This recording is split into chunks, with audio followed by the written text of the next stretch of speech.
얘기하냐면 순차적으로 물부터 6가지 물, 탄수화물, 지질, 단백질, 핵산, 무기염류입니다. 이것이 생명체를 구성하는 거죠. 물은 수소와 산소로 되어 있는데 얘네들의 가장 큰 특징은 극성을 나타낸다는 점이에요. 극성이 강해져서 심지어 수소결합까지 나타내는 것이고 수소결합으로 인한 특징이 뭐냐면 기화열 또는 비열이 커지게 된다. 이 두 가지가 커지게 됐을 때 현상은 뭐냐면 기화열이 크기 때문에 기체가 되면서 열을 뺏어서 나가는 열이 크다 보면 땀으로 인한 체온 조절에 유리하다는 것이죠. 땀을 흘렸을 때 체온 조절이 유리하기 때문에 이것을 우리가 생명체가 이용한다고 보고 비열이라는 건 뭐냐면 온도 변화가 둔하다는 거야.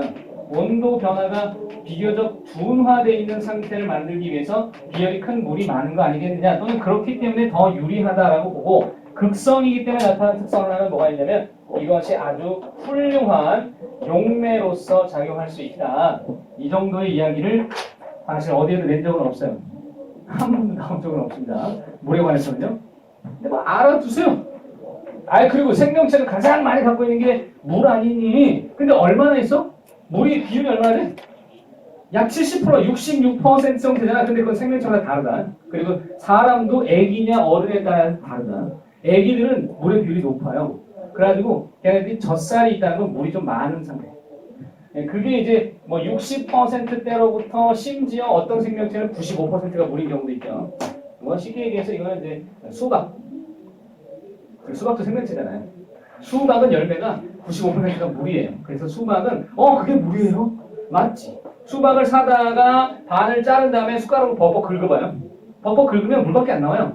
나중에 남는 건 씨, 그리고 껍데기, 그리고 5%예요. 물이야, 물덩어리. 수박은 물덩어리다. 근데 이게 나올 일이 없다. 두 번째 뭐냐? 탄수화물이지. 이게 시험에 나온다면 나오지. 탄수화물 뭐로 구성되어 있니? C와 H와 O로 구성되어 있지. 얘네들이요. 맞아요. 꽤 중요한 놈들이 탄수화물이 우리 몸에 주로 뭐시기냐면 에너지원으로 사용되는 거야. 근데 주 에너지원 중에서도 그 중에 짱 먹는 애가 누구냐면 포도당이 짱 먹는 애예요. 포도당이 중심적인 탄수화물인데 그래서 아까 항상성 할 때 뭘 조절해야 된다고? 혈당을 조절해야 된다고. 혈당이 무슨 말이야? 혈액 속에 포도당 농도야. 왜 얘를 얘기하겠냐고. 포도당이 얼마나 있느냐가 지금 상태가 괜찮냐 아니냐거든. 여러분 뇌를 쓰잖아요. 공부는 뇌 쓰는 일이거든요. 발로 공부하지 않잖아요. 박진영이 최근에 무슨 그 가요제가 나와가지고 발로 이렇게 건반을 하긴 하던데 그러면서 굉장히 만족스럽다고 막 발로 건반을 하는 건 쇼죠. 포도당이 뇌에서 사용되는 거예요. 아니 뇌는 포도당밖에 안 써요. 여러분 포도당 말고 단당류에 뭐가 있냐면 거기 보니까 단당류의 종류에 하나짜리 당이거든. 그러니까 이 단당이라고 가장 기본적 당인데 2당도 있고 4당도 있잖아. 단당류의 대표적인 게 여기서 또 나누니까 어떻게 되냐면 5탄 탄소가 5개짜리 당과 6탄 탄소가 6개짜리 당으로 나눌 때 그 중에서 6탄당이 바로 이놈의 포도당이 있습니다. 그 포도당 말고 우리가 흔히 얻을 수 있는 여러분이 잘 먹는 것 과일이 달죠. 설탕이 달죠. 그거 먹으면 생기는 게 뭐냐면 과당인데 설탕이 분해돼서 과당이 생기는 거예요. 설탕 굉장히 많이 먹잖아. 여기 밑에 맥도날드가 있지만 맥도날드 먹을 때 달지요. 왜냐하면 거기다 설탕을 잔뜩 뿌려요. 성분이 설탕이 많이 들어가요. 그래서 그런 걸 먹고 나면 왠지 이 느낌 뭐지? 더 허한 느낌은 뭐지? 그 이유가 여기 있습니다. 과당을 얻게 되면 과당이 몸속에 돌아다니는 순간 포도당이 아니거든. 그래서 뇌가 이렇게 느낀다면 과당을 많이 인식한 뇌는 나는 아직 배고프다. 그래서 식욕을 더 촉진하는 호르몬을 분비한다는 거예요. 설탕을 많이 먹으면 나는 아직 배고프다. I'm still hungry. 그래가지고 더 먹게 되는 거죠. 설탕을 많이 먹으면 왠지 허한 느낌은 지금 뭐 한 거야? 먹은 거야? 더 먹어. 라고 뇌가 느끼기 때문에 만족감을 모르고 자꾸 먹으니까 살쪄. 과당 다음에 또 뭐가 있냐면 갈락토스도 있지만 이런 애들은 시험에 언급은 잘 안 돼요. 오탄다의 가장 대표적인 건 이거 기억해야 돼요. 왜냐면 시험에 이 부분을 오히려 많이 내. 요즘에 많이 내. 리보스와 디옥시리보스야.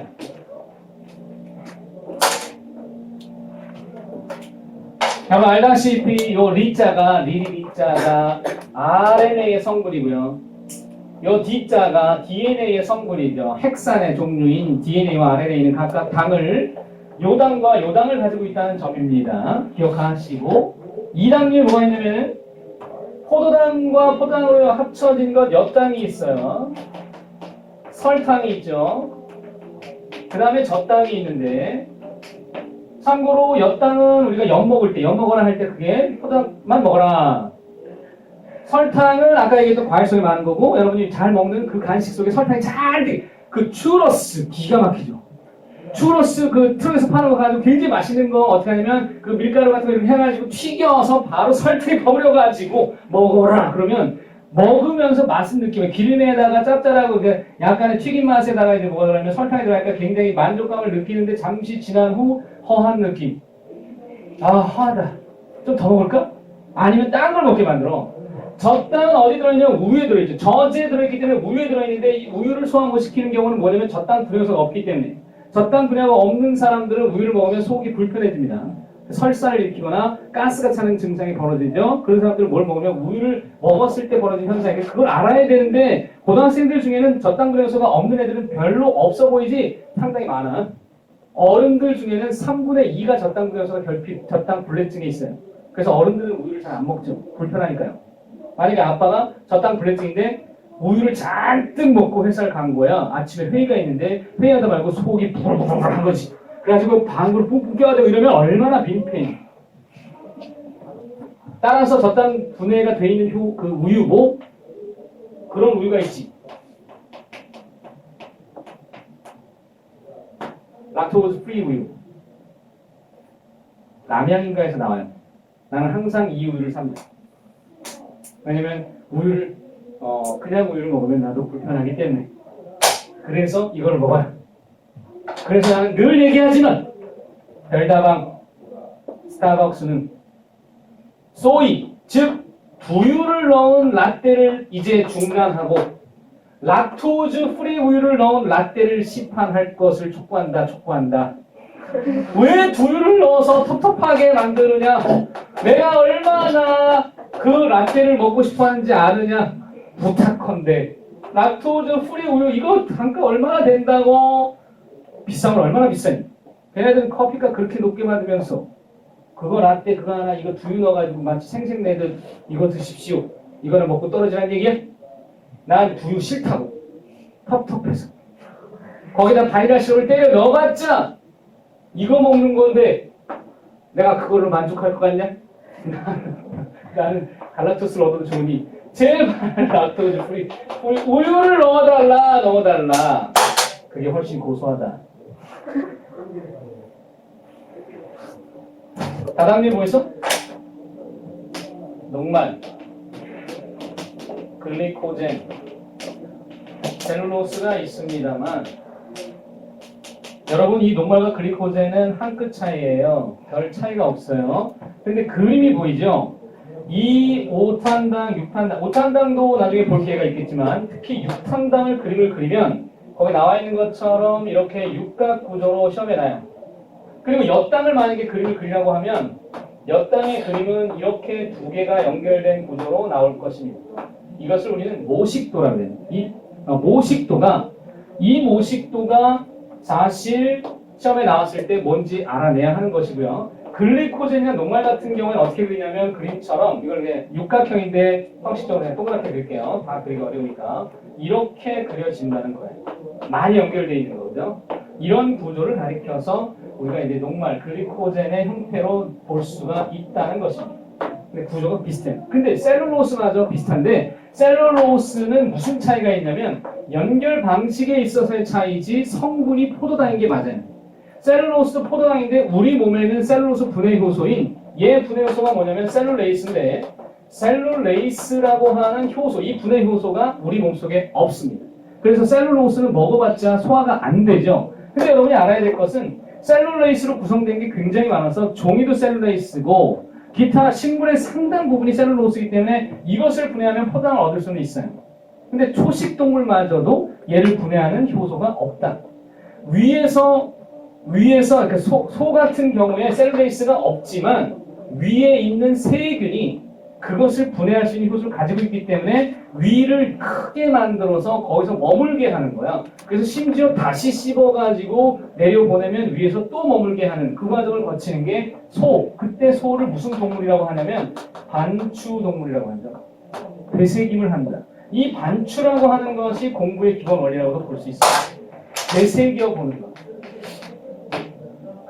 이 새김이 새김.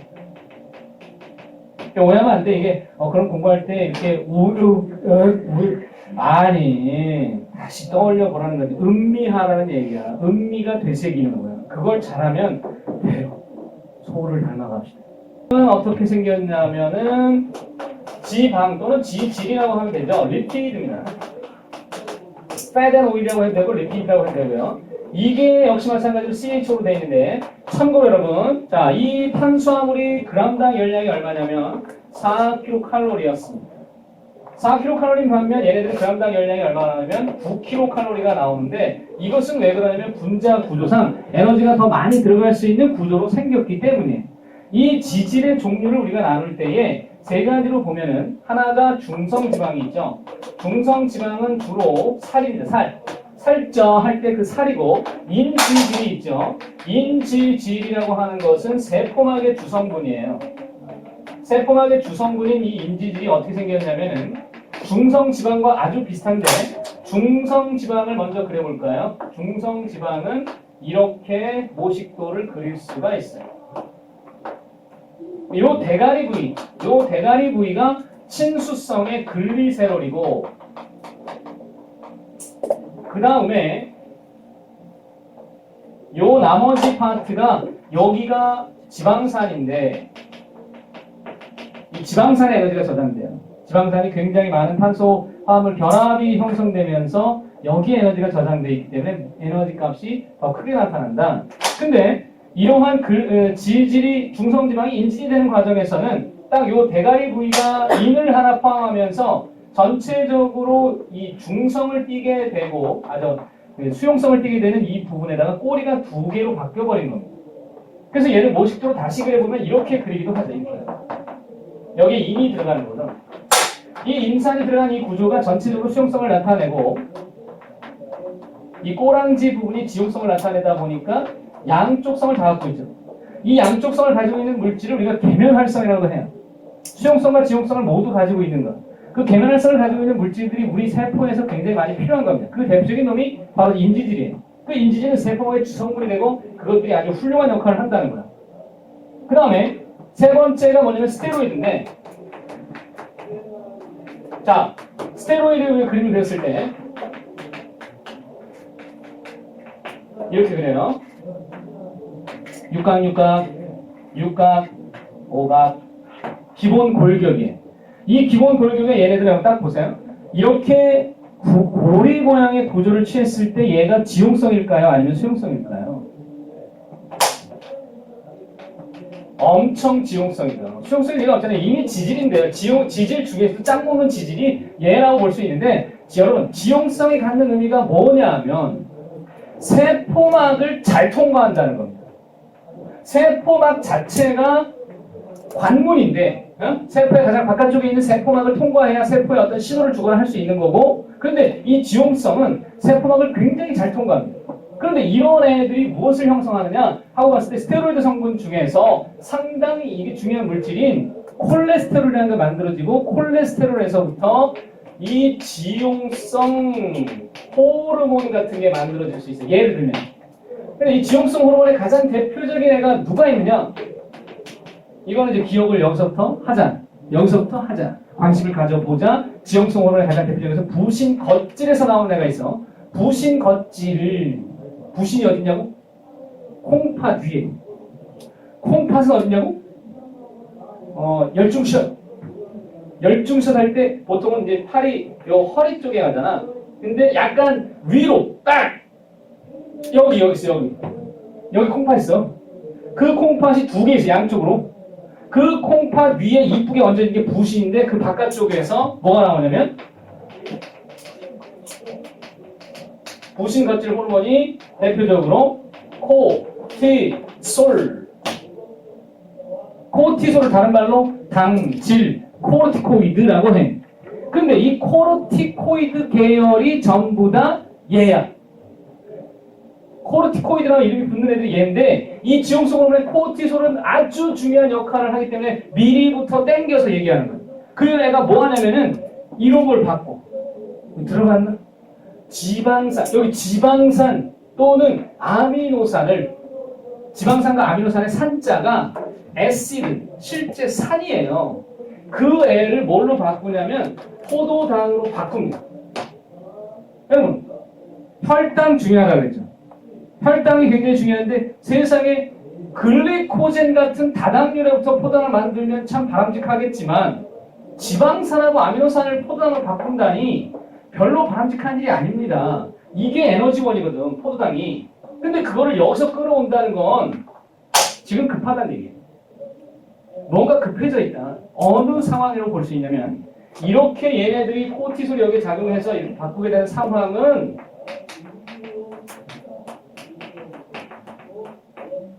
스트레스를 받았어요. 스트레스를 받게 되면 코르티솔이 높아지고 지방산과 아미노산을 포도당으로 바꾸게 돼요. 근데 이때 포도당이 만들어지는 건 바람직해 보입니까? 아닙니다. 몸의 구성물질들을 분해하기 시작해야 돼요. 그러니까 쉽게 얘기해서 추울 때 보통은 난방기를 켜야 돼. 난로를 킬 때 석탄이나 석유를 뗐던 옛날 시절이 있어. 석유가 아니라 장작. 석탄과 장작을 떼는 건 그건 연료야, 실제. 근데 춥다고 난로에 뭘 넣냐면 책을 태우거나 야, 옷 벗어. 옷 잘 타. 비닐로. 잘 탄다. 그거 넣자. 책상폭에서 넣자. 이렇게 되면 구조물을 태워버리는 거야. 바람직한 일이 아니죠. 게다가 코르티솔은 무슨 역할까지 하냐면 스트레스를 받게 만드는데 스트레스를 받았을 때 나타나는 첫 번째 증상의 하나는 대뇌의 기능을 떨어뜨려요. 이것이 문제점인데 지금 이제 재수를 결정하는 학생들에게 나타나는 건 고민이 굉장히 많아진다는 거예요. 내가 어떻게 하면 이 성과가 더 날 수 있을까 고민하는 것보다는 학원을 어디로 해야 될까 이런 거. 물론 그게 비슷한 같은 질문처럼 보이지만 속을 들여다보면 조금 다릅니다. 스트레스를 많이 받아요. 주변의 인식, 그 안목이 두렵기 때문인데 참고로 얘기해서 스트레스를 많이 받는 상태면 공부는 어려워요. 내가 첫 시간에 얘기했던 것처럼 부담 없이 공부한다는 게 스트레스를 떨구고 공부하는 것과 같아요. 이거를 극복하는 게 맞고 흔히들 만약에 스트레스는 조금은 있어야 된다고 주장하는 사람들이 있다면 절대적으로 스트레스는 없는 게 최고예요. 스트레스를 안 받는 상황이 최고입니다. 공부를 할 때 스트레스가 없으면 좋은다고 생각하는 사람들이 있는데 아니에요. 진짜 재미를 느끼는 사람들은 스트레스 안 받고 신나서 해요. 영재의 조건 중에 하나이기도 하죠. 재밌어서 하는 애들. 그냥 재밌어서 하는 애들이 이긴 거야. 스트레스를 이기는 방법을 차차 찾아봅시다. 이거 기억하세요? 나중에 물어볼 거예요. 이거 기억해? 절대 뭐가 아니야? 글리코젠이 아니라는 점. 글리코젠을 포도당으로 바꾸는 것이 아니고 얘로부터 한다. 그 다음에 지질에 이어서 단백질.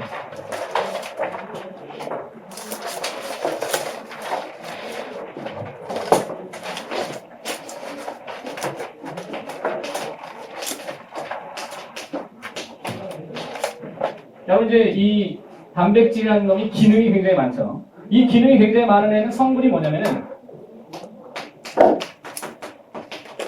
이렇게 돼 있다. 근데 얘가 들어있다. N이 들어있다. S는 몰라도 되겠지만 N이 들어있다. 그 N이 어떤 성분이냐면 NH2라고 하는 것으로 들어있다. 아미노기라고 하는 아미노산의 성분에 들어있다. 이것이 나중에 뭐가 되냐면 산화가 되면서 분해가 되다 보면서 그때 NH3가 나오게 되는 거죠. 이 NH3는 암모니아인데 굉장히 독성이 강하고 그 독성이 강한 암모니아가 간에서 요소로 바뀌는 것이다. 앞에서 얘기했던 것처럼 얘는 동화 과정이다. 동화 과정에 속하는 애들이 이런 과정도 들어있다는 걸 여러분이 기억하면 되고 간에 관한 이야기로서 이거는 수능에 여러 차례 언급됐던 얘기 중에 하나예요. 간에서 요소가 생긴다는 점인데 학생들이 오해하는 요소는 뭐냐면 오해하는 부분이 요소가 콩팥에서 만들어진다 그러면 내가 동그라미 칠 수도 있다는 거지. 그럼 안 돼. 요소는 간에서 만들어지는 거야. 요소가 콩팥에서 배출되는 건 맞지만 생성은 거기 아니잖아. 그런 것들과 두 번째 얘네들이 아까 얘기했던 바로 아미노산으로서 만들어질 때 자, 요 정도의 정보는 갖고 시작하자.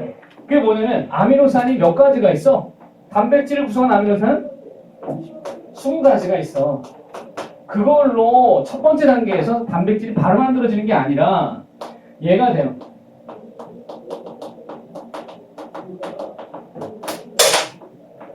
폴리펩타이드라는 게 만들어져요. 펩타이드 결합을 형성하는 것은 아미노산과 아미노산이 결합하는 방식이에요. 오케이? 펩타이드 결합이 돼서 폴리펩타이드가 만들어진 다음에 그 다음에 단백질이 됩니다. 자, 이 정도를 여러분이 기억하는 것이 도움이 됩니다. 그런데 폴리펩타이드는 구조가 1차 폴리펩타이드로부터 3차 폴리펩타이드까지 있고 이 단백질은 4차 구조다. 그럼 무슨 차이냐? 1차 폴리펩타이드는 직선. 네? 직선. 2차 구조는 어떻게 되냐면 그것이 평면을 형성하는데 병풍 구조나 나선 구조의 2차 구조가 되고 3차가 되면 입체 구조로 바뀐다. 입체 구조가 된 거다. 그게 이 입체 3차가 한 덩어리, 두 덩어리, 세 덩어리, 네 덩어리 정도 되면 그게 단백질이다. 라는 거야. 별걸 다 알아야 되죠? 이런 거 한 번도 내신할 때 본 적이 없는데요.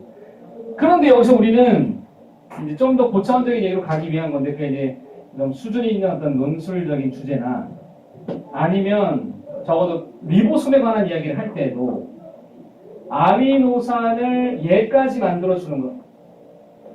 아미노산을 1차 폴리펩타이드로 만들어주는 것이 리보솜이에요. 리보솜이 단백질 합성 소기관으로 우리가 배우지만 사실은 1차 폴리펩타이드를 만드는 역할을 하는 것입니다. 그리고 자동적으로 2차, 3차를 거쳐 4차까지 가요. 여기까지 왔을 때 단백질 구조가 이게 입체 구조로 결정이 돼요. 생긴 거예요. 생긴 거예요. 야, 단백질 저렇게 생겼네. 그러면 제가 저런 기능을 갖겠구나라는 걸 알아내야 돼요. 우리가 이 부분에 대한 연구를 아직 잘 못하는 건 뭐냐면 어떻게 1차가 2차가 되고 3차가 되고 4차가 되는지에 대해서 그 구체적인 원리를 이해하지 못한다는 거죠. 그런 걸 찾아내는 게 대학 가서 할 일이에요. 이거는 구조적인 학문이 됩니다. 세 번째, 얘네들은 역시 발열량이 있는데 열량을 내가 계산한다면 4kcal 에너지가 나와요. 그럼다 4kcal 에너지 나오고 이 애들을 구성하는 단백질 구성하는 대표적인 애가 누가 있냐면 효소. 효소라고 하는 놈이 단백질 돼 있고 호르몬이 단백질성 호르몬이 있고 그 다음에 아주 중요한 항체 또한 단백질이다. 항체가 단백질로 구성되어 있다는 점인데 글로 불리는 단백질 돼 있다. 호르몬의 단백질 호르몬의 다른 대표적인 애가 누가 있냐면 여러분이 이제부터 꽤 많이 보게 될 인슐린이라는 호르몬이 바로 단백질성 호르몬이에요. 인슐린은 누가 생산하지? 이자의 베타스포 생산한 이 인슐린이 단백질성 호르몬이기 때문에 누구랑 다르냐면 아까 여러분 코티솔, 지용성 호르몬 있잖아. 그 사실을 잠깐만 생각해봐. 지용성 호르몬하고 단백질성 호르몬을 나눌 때 이 단백질성 호르몬은 수용성입니다. 내가 아까 얘기했어. 누가 세포 안으로 잘 들어간다고? 얘가 잘 들어간다고. 수용성은 세포 속으로 잘 못 들어가요. 그럼 무슨 차이가 있냐? 지용성 호르몬의 수용체가 어디 있느냐? 지용성 호르몬의 수용체는 어디 있어야 되겠어? 그러니까 세포 속으로 들어가 버리기 때문에 얘네들은 세포질에 있거나 또는 핵 속에 수용체가 있어야 되지만 단백질성 호르몬은 수용체가 어디 있어야 되냐면 세포 막에 있어야 돼요. 그러니까 신호 전달 방식에 있어서 단백질성 호르몬 인슐린은 가가지고 세포한테 똑똑 저기요 지금 정보 왔거든요, 명령 왔거든요, 이렇게 해주세요라고 명령을 내리지만 얘는 직접 세포 속으로 들어가요. 여기 짱이 누구야? 나와보라 그래. 내가 지금 중요한 그 명령 갖고 왔거든. 이대로 해. 이렇게 하는 거야. 좀 더 파워풀한 명령을 낼 수 있어. 유전자를 직접 조절합니다. 얘는 간접적 신호 전달을 하고. 물론 둘 다 영향력을 크게 주지만 막강한 파워를 전할 수 있는 게 지용성 호르몬일 수도 있다라는 겁니다. 저 차이에 대해서도 우리가 이해해야 돼요. 저 정도 깊이를 가져야 됩니다. 처음부터 너무 이제 쉽다라는 것이만 또는 이게 단순한 기다라고 생각하지 말라고 했습니다. 핵산 볼까요? 5번째 핵산.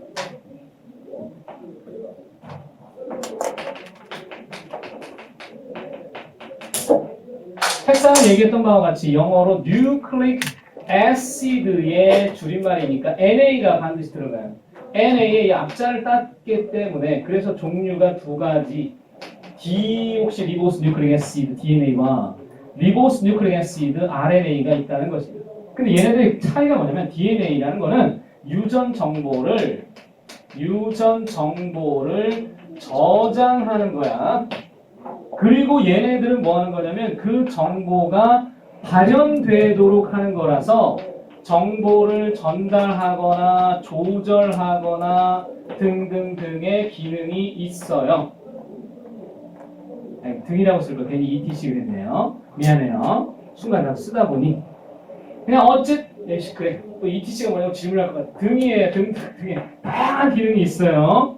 그런데 이 핵산의 기본 단위 같은 경우는 정말 많이 물어봐. 이거 왜 이렇게 많이 물어보는 거니?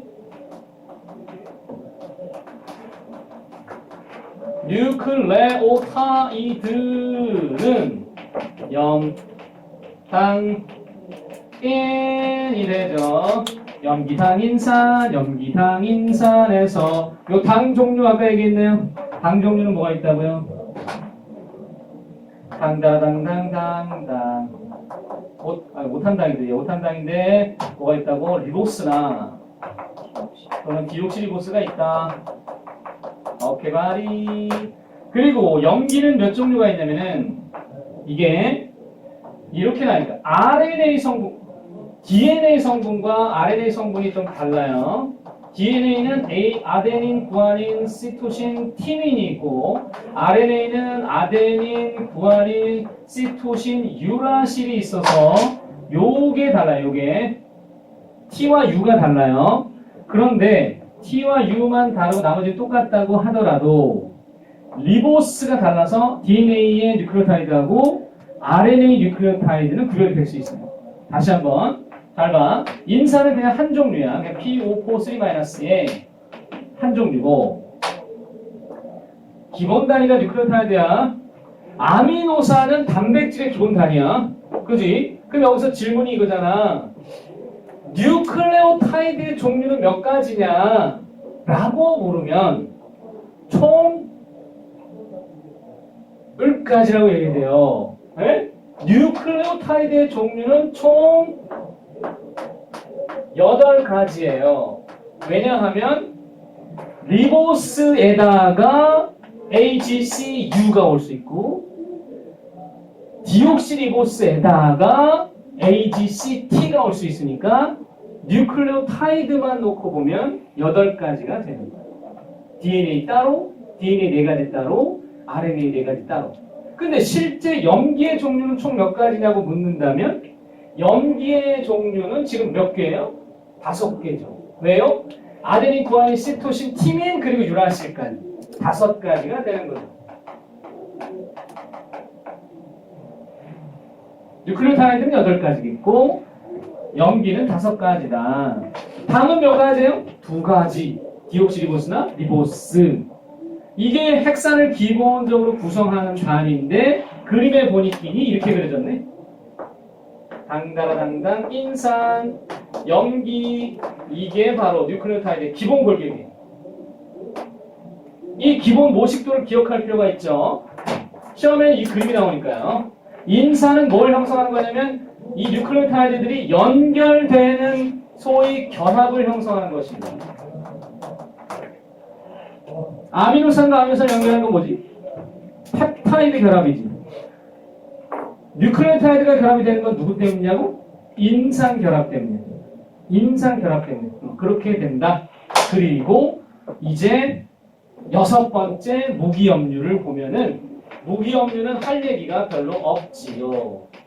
왜냐면 이거는 근데 이제 성분으로서는 절대 적은 양이 아니에요. 우리 몸에 9% 가까이 되는 거라 적은 양은 아니지만 각종 이게 아주 소량으로 조절한다는 건 종류가 너무 다양해서 그렇고 다 합치면 9%인데 따로따로 놓고 보면 양이 그렇게 많지 않은 거죠. 워낙 다양한 종류가 있어. 다양한 이온들인데 이것이 생체에서 차지하는 역할은 막강해. 하지만 얘네들은 합성이 될 수가 없는 애들이죠. 무기물이기 때문에. 그래서 반드시 먹어야 됩니다. 이 애들은 역할에 대해서 나온 역사가 없어요. 워낙 다양하고 어려우니까 이거는 관심 대상은 아니고 주로 이제 이 핵산, 단백질, 지질, 탄수화물에 대해서만 생물 구성물질을 많이 내고 전체 구성 비율로서 물이 제일 많다는 측면에서 물을 내는 적은 많고 이런 것들은 언급이 별로 되진 않지만 그렇다고 몰라도 되는 건 아니고 이게 음식물 통해 섭취해야 되는 굉장히 중요한 물질들, 이온들이구나. 금속 이온과 비금속 이온이 다 포함되는구나. 그 정도로 해서 생물 구성질 6가지 마치겠고